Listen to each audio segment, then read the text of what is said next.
の笑顔 Oh, thank God it works. いつまでも見つからないねだけど僕変わるものになればいつかはどうか君は心から残酷な奥を願していつつけことは草と Alright, let's start. Now we're gonna start solving the stupid epitaph that you can only solve if you are a Japanese speaker and probably or you can understand some Chinese characters and other stuff. Good luck if you ain't. Because I'm not that literate enough either. So I wouldn't have been able to solve it. And all that other stuff. Behold the sweet fish river running through my beloved hometown. You who seek the golden land, follow its path downstream in search of the key. So, am I to travel down a river in Kinzo's homeland in search of a key? As you travel down the river, you will see a village. In that village, look for a shore the two will tell you of. There sleeps the key to the golden land. There may be villages if you go down a river, but what is the shore the two will tell you of? The one who obtains the key must then travel to the golden land with accordance to these rules, so those who do not have the key need not read the rest. I do not understand it, but that's how this riddle is. It's practically unsolvable, so solving it would be a miracle. That much makes sense. I felt a stabbing pain in my body. The anti-magic toxin had burned my skin. Some human is probably approaching. I erased my form. Multiple sets of footsteps approached. It was Genji, Shannon, and Canon too. It seems everyone is engrossed with solving the epitaph's riddle. Yes, I hear that even some of the servants have copied it down and taken it home with them. If you solve this riddle, will you really find 10 tons of gold? Indeed. There can be no doubt of that. I don't understand. The puzzle may be a tough one, but why is the master showing the location of his precious gold in a place where everyone can see? That is the master's magic and also a bet. The master believes that the one who solves this difficult riddle will contain Beatrice's soul within them. That's a strange bet. Magic. Looks like he's taking his occult fanaticism as far as it could possibly go. Shh! You shouldn't say that! Are all allowed to try and solve... Wait. Oops, my bad! All are allowed to try and solve the epitaph's riddle. Of course, the servants are no exceptions. Will you try to solve it? No. I could never solve such a hard riddle. And anyway... And? Even if I had 10 tons of gold, I can't think of anything in particular I want to use it for. I'd be more than happy if these peaceful days continued forever. Looks like you and George have been pretty close these days. I just hope being distracted doesn't make you even more of a klutz. That won't happen.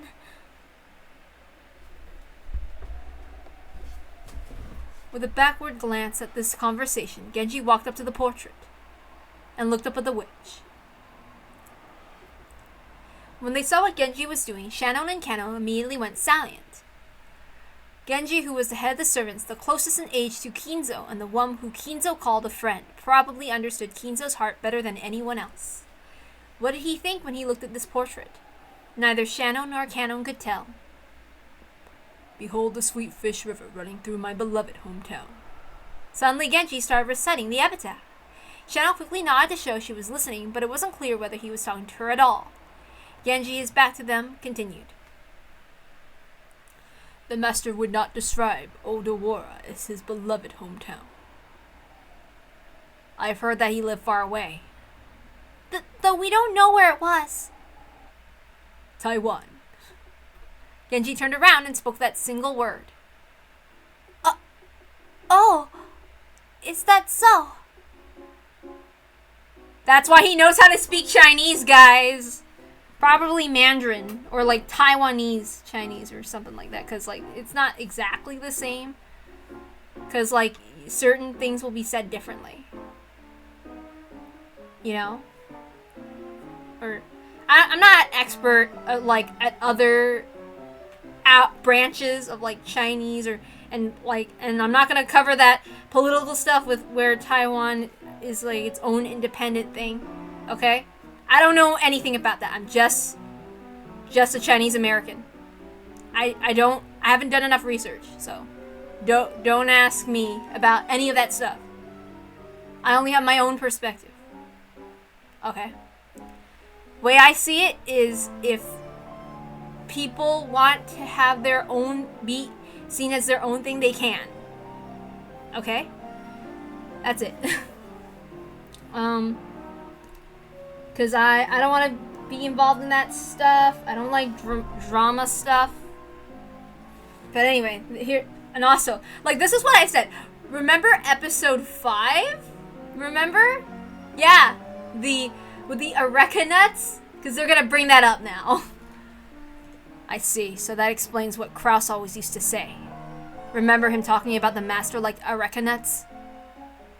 Come to think of it, Kraus said that those were a luxury item like tobacco that was popular in Taiwan. So that's why the master... Episode 5, that's why I told you to remember it. In a half-century before the war, Taiwan was under the rule of Japan. Many Japanese had moved there seeking a new frontier. Kinzo's family was a branch family of the Ushinomiyas.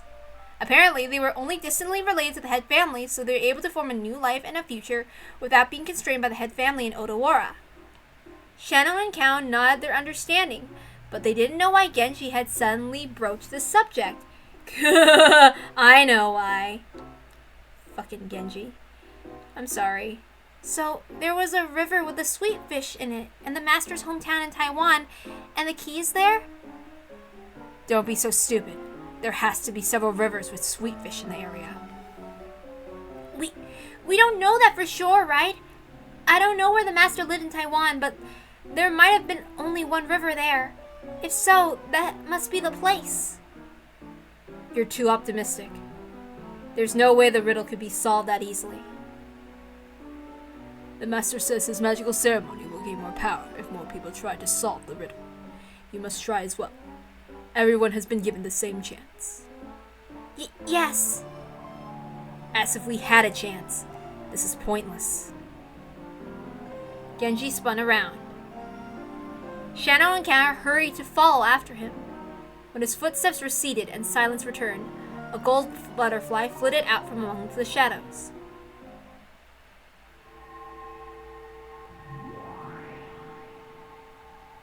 Taiwan, is it?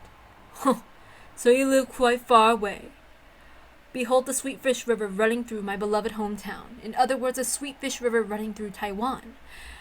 By the way, also remember in episode 4 where Okinogi was like, hey Angie, I think that somebody gave Ava the answer. It was a hint to this. Okay?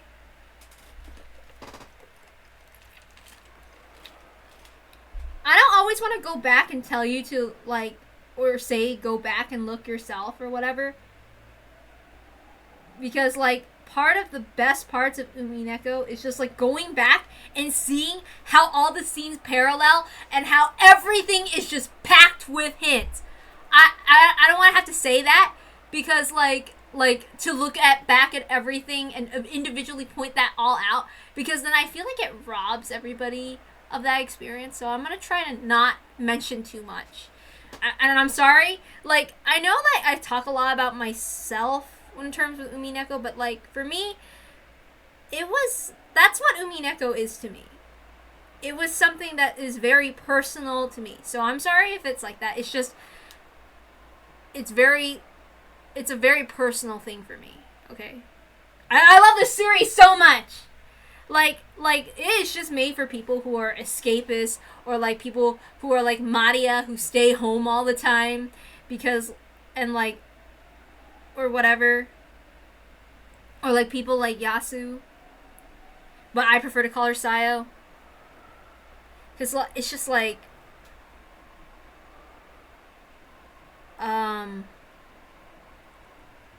That's all. I just really relate. Like, okay, you don't understand. I relate so much to, like, to these characters, okay? Those are one of my two. Other than Angie. Like, I'm so attached to them. I'm so attached to them. I'm so sorry. Like, this is something that this is like a story that I wish I had access to read in middle school. Okay? I read this in my early college years. I needed it way sooner. So, yeah. But episode 7 wasn't out yet. Like, by the time they were at episode 7 I believe that was like when I was like 16 or like 17 or something, or like 15. So, like, we weren't at that point yet. So that wouldn't have been possible. I'm just saying that that's how important Umineko was to me. Like, God. Anyway, there are many rivers in Taiwan. Kano was right. How ridiculous.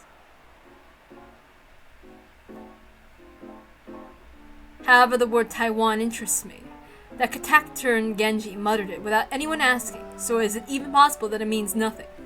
Clearly Genji's saying it has something to do with the epitaph's riddle. It's almost as though that was a hint for solving it.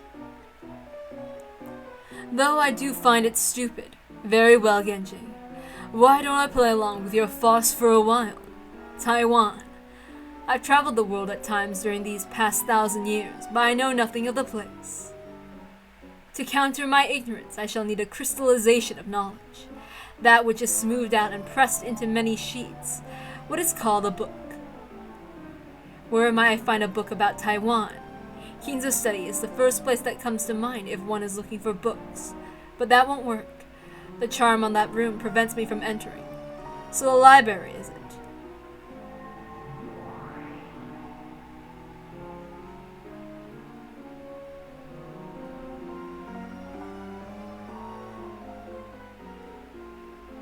Kinzo's vast collection of books grows each year. The books that don't fit in his study are stored in a book storage room, what we usually call the library. Of course, there are countless books just in this place. The library has everything from valuable books to apparently worthless books, all packed together like an antique shop. There was a golden glint in the keyhole of the library's door, and a gold butterfly flitted out. Stinky as ever, I see. Dust, mold, I see. So this is the stench of knowledge. Well now, how can I find a book on Taiwan amongst all this? The prospect is almost dizzying. However, I realized right away, if I wanted to quickly find out about Taiwanese rivers, I didn't want a book on Taiwan. An atlas. There must be one of those somewhere around here. Search my butterfly minions. Find the book I seek in this dusty, noble graveyard of knowledge. A cloud of countless gold butterflies appeared at... Oops, sorry. My bad. A cloud of gold... I messed up, I'm sorry. A cloud of countless gold butterflies appeared at my feet.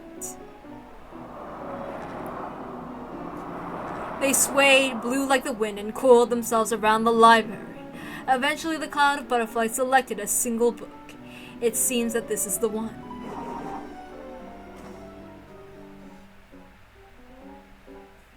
Well done. A World Atlas, Asia volume. Perfect. It was a grand, thick, illustrated encyclopedia of maps and several volumes long. There was even a thick section on Taiwan. This should be plenty useful. Taiwan. 394 kilometers north to south, 144 kilometers east to west, an area of roughly 36,000 square kilometers.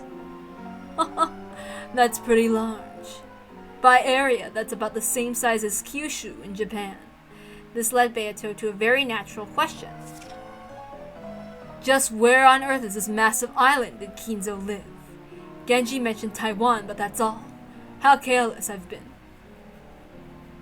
Beato had vaguely assumed that the riddle would be solved in a flash if she could just look at a map of Taiwan. However, Taiwan is no small place. Just which part of this large island did Kinzo call his beloved hometown? I kept looking through those books in this dusty library, sometimes having to cough, and I was not happy being stuck in a place like this. So the largest city is Taipei. It says here that Japanese people used to live in a spot called Taisho. So, is that where Kinzo lived? No. It's too early to be sure of that without proof. I'll skip to the next part before I settle on anything more specific than the Taiwan itself. A sweet fish river running through the hometown. What's this?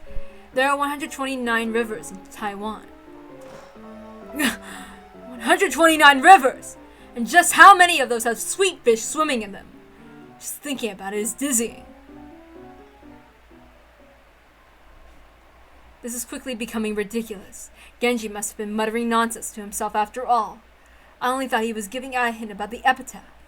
So the reward for the fool blinded by gold is dust. Nice one, Genji. I tossed the book aside, using magic to turn the bookshelf into a sofa, and plopped down on top of it. For a while I grumbled about getting tricked and looked up at the ceiling. I was annoyed, so I felt like gathering all the room's dust and packing it into a ball and tossing it to Genji's teacup. So I glanced down at the floor. Well, you should anyway. He deserves more than a teacup of dust. The book I had thrown away lay open on the ground. A gold butterfly was resting on that open page. Tossing a book at random and reading an oracle from a page happens to be open to is kind of a ritual. I see, so that page might have some sort of hint. Not entirely convinced, I picked up the book. The open page was probably very near the one I had been reading. Apparently, it was a page explaining Taiwan's geography. Oddly enough, it was a page about rivers and lakes. I already know that there are 129 rivers. Is there something else you're trying to tell me? There were 6 major rivers listed. Jiushui River, Kaoping River, Danshui River, Dajia River, Zhengwen River, Dadu River. Sorry, my pronunciation of Mandarin isn't the best. Huh. Now then, which one of these rivers might have sweet fish in them? An idea came to me then. Sweet fish are freshwater fish, and you don't find ocean water in rivers. Unless it's extremely dirty or blocked by a dam, any river might have sweet fish in it. How foolish. All rivers have fresh water in them. What's stopping sweet fish from living in any river? Come to think of it, what a foolish name this Danshui River has. Freshwater river. What sort of river isn't a freshwater river? It would only make sense to name a river after what it is in it if there was literally anything else. So, shui is water, just saying. Anyway, Danshui River flows from Taipei to the harbor town of Danshui. I see, it isn't called that because of the water in it, but because the town at its mouth. As you travel down the river, you will see a village. In that village, look for the shore of the two will tell you of. I realize that this is stupid, and yet there's something about this town. Behold the Sweetfish River running through my beloved hometown. The line should be talking about one of the 129 rivers. Sweet fish are freshwater fish. And here's this freshwater river flowing down to a town called Freshwater. It's like a strange, trivial word game. Or could it be some kind of code? I've been looking for books here so long that the dust is piling up on me. If I give up now, it will all have been a waste of time. Very well. Why don't I test my luck and see if a random page the book opened to contains an oracle? I turn to the next page, trying to search in even greater detail. But, oh, by the way, I want to say that you can kind of see how Kinzo's interest in stuff kind of spread to his children. Like, okay, for example, with, like, Taiwan, I think Ava had some influence in liking some Chinese stuff because, like, Kinzo had, like, some interest because he lived in Taiwan and stuff. So like, and obviously there's Chinese people that live there and all that stuff. So like, obviously that's where like Ava has interest in like certain martial arts or like the way that she dresses in the qipao, and like when she reads Journey to the West to George, I think that's a detail and also kind of a hint as well, like in the influence, because I mean you think about it, everybody kind of tries to take on, like, remember, look, like Kraus tries to take aspects of Kinzo and applies it to himself, and I think that Ava would do that too, and I think that's like one of those ways. Because I always wondered, why does Ava wear Chinese-style clothes? Because, like, I mean, she's Japanese, and obviously she has an interest in the Western. But also, I think that there's also a hint with the way that she dressed, too. And, like, when we learn slowly that, like, Kinzo lived in Taiwan, and with the areca nut and all that stuff, I think those are, like, they're like, a bunch of little hints that hint to the fact that, like, Kinzo had, like, other cultural influences. Other than, like, if you just think that he is obsessed with the West and that you didn't think about his other childhood stuff, then you might miss that. And I just think that's, like, a little detail. I'm sorry I went off on there. This is my own thing, and if you know me, I mean, well, no, you don't. But for me, as being Chinese American and stuff, I just focus on any detail that is, like, possibly, like, even slightly Chinese in any way, which is why one of the reasons I also latched onto anime and stuff, because I recognized some aesthetics, because, like, our cultures kind of overlap a little, not that much, but, like, so, like, I kind of jump at it. So I get really obsessed because, like, I don't see much of it in media and stuff. I mean, like, I don't see many real life examples, and that's what I wanted all the time. So I was like, okay, well, nobody's going around doing that very much unless you have to explicitly look for it within, like, a Chinatown or whatever, which I didn't live near any at all. So, like, okay, well, anime sometimes have it. So that was, like, the nearest and soonest thing that I jumped near to after, like, looking at television Chinese Hong Kong dramas. Okay? So, I obsessively hopped onto every detail, okay? Because, like, I didn't have that much access to other Chinese media other than, like, what my family had. And I didn't really know how to access, like, the internet at that age. So I didn't know that much Chinese either, so I just latch on and attach myself to anything I could. So at that time, sorry, I just had to. My apologies. Anyway, to me, solving the riddle was like a game, one that all the servants were engrossed in. I was just trying to be one of that group. For quite some time I had suffered from a lack of books I could find particularly absorbing, and I was very bored. So I took that book back with me to my own room and looked through it every night. There's a hint for the epitaph's riddle in an atlas? In the third game, Ava solved the riddle after reading a book in the book archive. Then the fifth game, Furuto Erica looked for an atlas in that book room before solving the riddle herself. Then there really is some kind of secret in the map of Taiwan. I believe that the Sweetfish River was a code for the Danshui River. Every day I researched the surrounding geography in detail. Of course, I also looked up several small streams that might have had sweet fish in them. However, that didn't get me anywhere. According to some information from a previous game, we aren't looking for an actual river, but it's something that flows. That's how Ava interpreted it. So it isn't a river. Correct. In the end, Danshui River had nothing to do with it. However, now that I think about it, it must have been an oracle after all. The river itself was unrelated, but it was still a great hint. The river was unrelated, but it was still a hint? Calm down and think.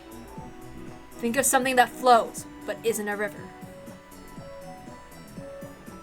So, something other than a water that flows. What can you think of?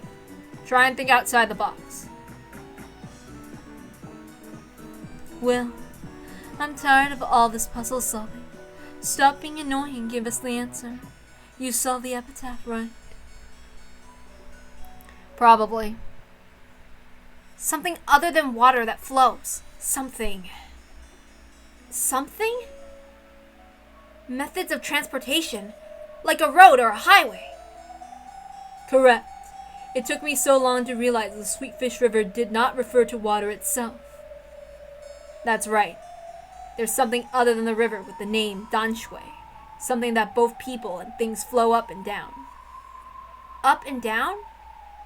You mean... That's it. Railroads. The Danshui Line. It is a railway that goes from Taipei to Danshui Harbor. It is constructed in 1901 while Taiwan was under Japanese rule. Afterwards, the number of stations continued to grow. It became a major artery into Taipei. This railroad was used after the war as well and is still common use as the Danshui Line of the Taipei Rapid Transit System. Its route begins at Taipei Station and continues on until the town of Danshui. Danshui Station. I can't read the Chinese, I'm sorry. I can only read the character for big. Honestly. And I can't read those. Sorry. Oh, yeah, I can't read these very well. I'm sorry. This one's mountain. That one's big. I think that one's 5, possibly? I don't know. My Chinese isn't that great. I can't read Chinese characters that well. I need to do better. This one's below or something. Or down or under. And I can't read any of these. Formerly, what did the epitaph say you'd see if you went down the river? A village! There's only one station in the Danshui Line with this character for the village in its name. And this is the station. I can't read it. Blank station, formerly blank station. How do you read this? The Japanese pronounce it Kirigan. Its name was changed to Sekihai Station after the war, but when Kinzo lived there, it was Kirigan Station. As you travel down the river, you will see a village. In that village, look for the shore the two will tell you of. Okay, so, I mean, I don't know all of the ways that you can read that character. I know Sato, like Sadako. Yeah. Or like her name has that character in it, or like or other, but I don't know all of them. So sorry, my bad. I can't remember all of them, so you have to look up a dictionary to see, and that's why the pronunciation that's why like it can get tricky to read like Asian languages. Sorry, like Japanese and stuff. Because there's like so many ways to read a character.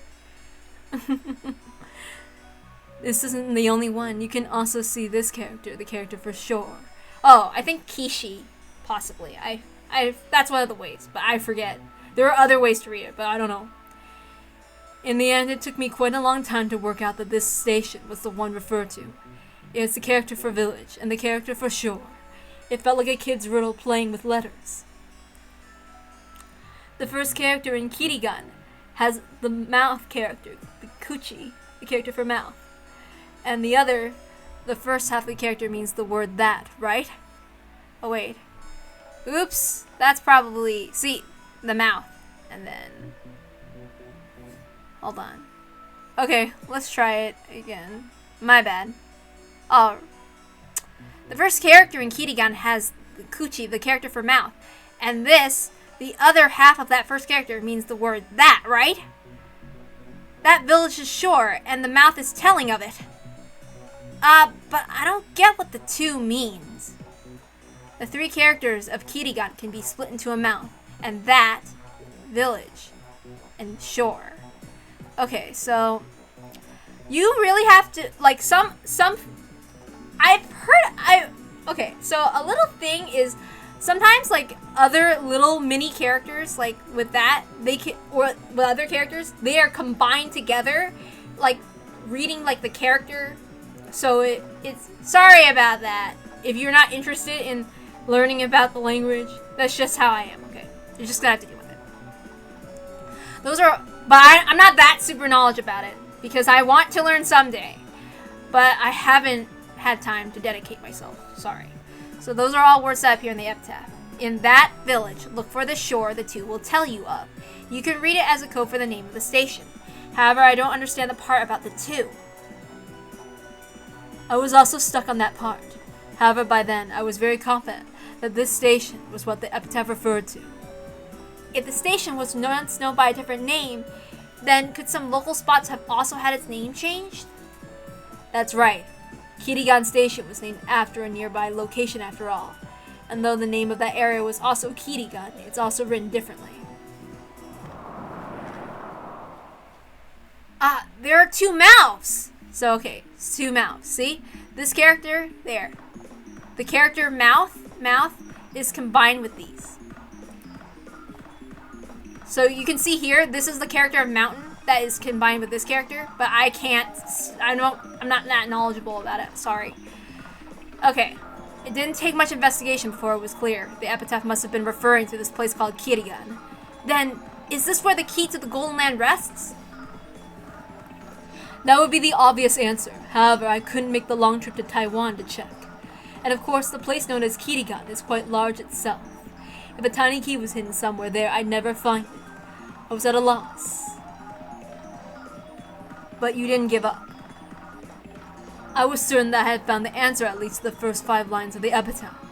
In my eyes, it was truly an entertaining game. No, a mystery. I almost gave up then. However, there was no doubt that I had a key in my hand. So I decided to travel to the Golden Land in accordance with the epitaph. On the first twilight, offer the 6 chosen by the key as sacrifices. We can tell by this line that this key refers to 6 things. Reasoning makes it possible to see that this couldn't refer to a physical key. 6 things? Yes, 6 things. I was merely a thick-headed human. I decided to look through the book or anything related to the number 6. 6. 666. The location of the key called Kirigan was hidden by a word game.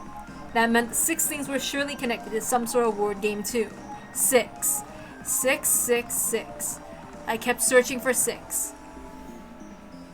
Is there some way to split up the characters in Kirigan to get 6? A good idea. Still, no matter how much you stare at those 3 characters, you won't get an answer.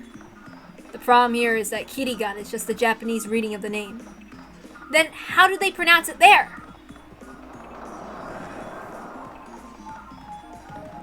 Chilean.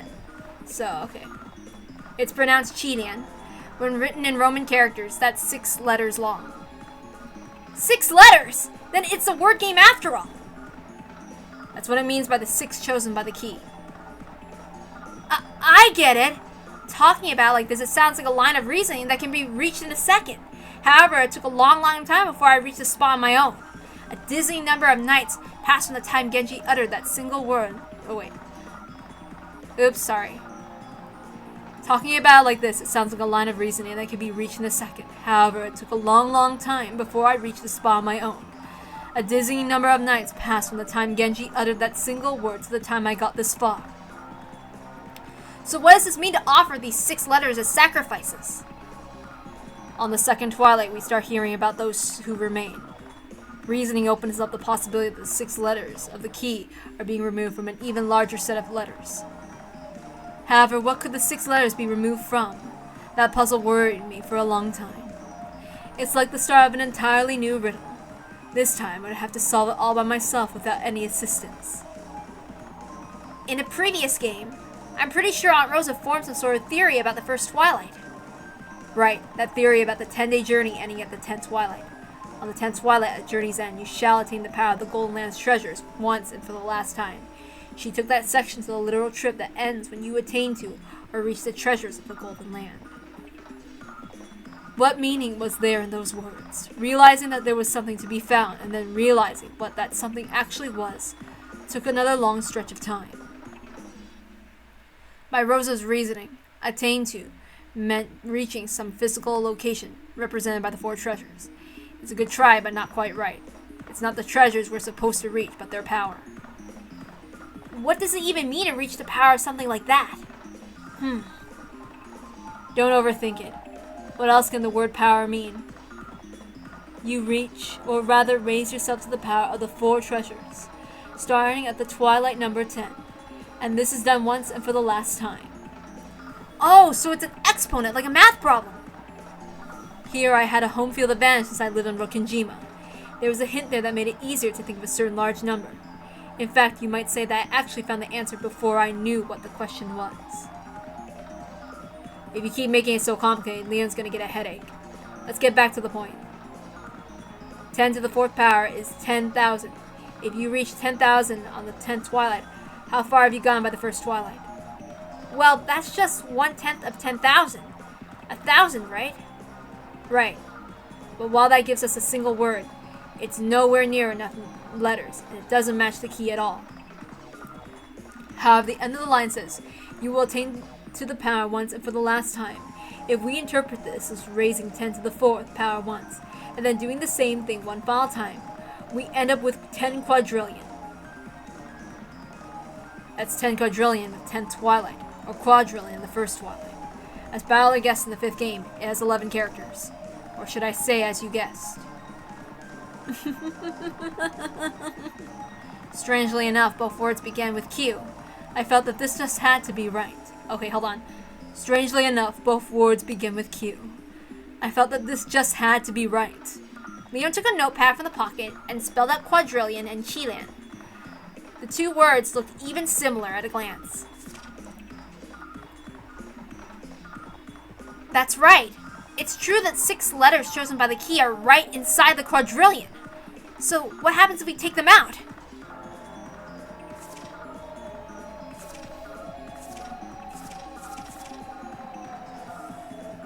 We're left with 5 meaningless characters.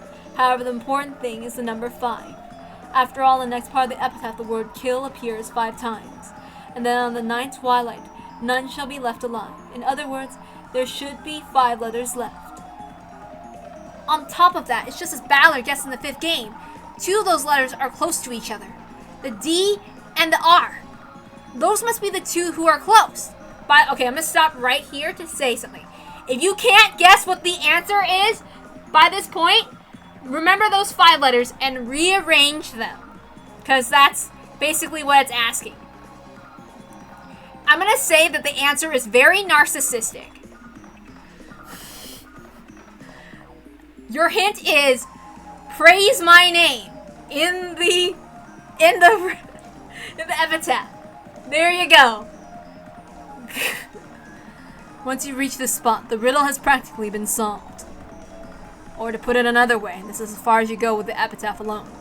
You might be able to figure out the answer with a little more wordplay, but you won't be able to activate the device. That's right. Once you know this much, all that remains is to gouge and kill.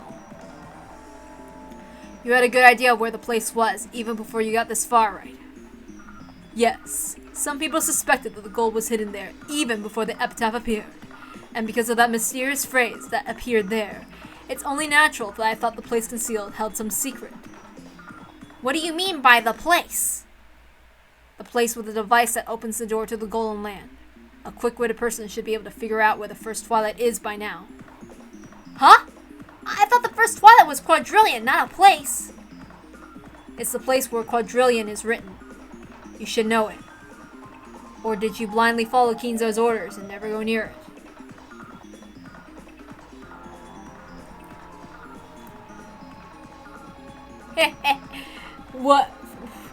What's the place? Who's allowed near it?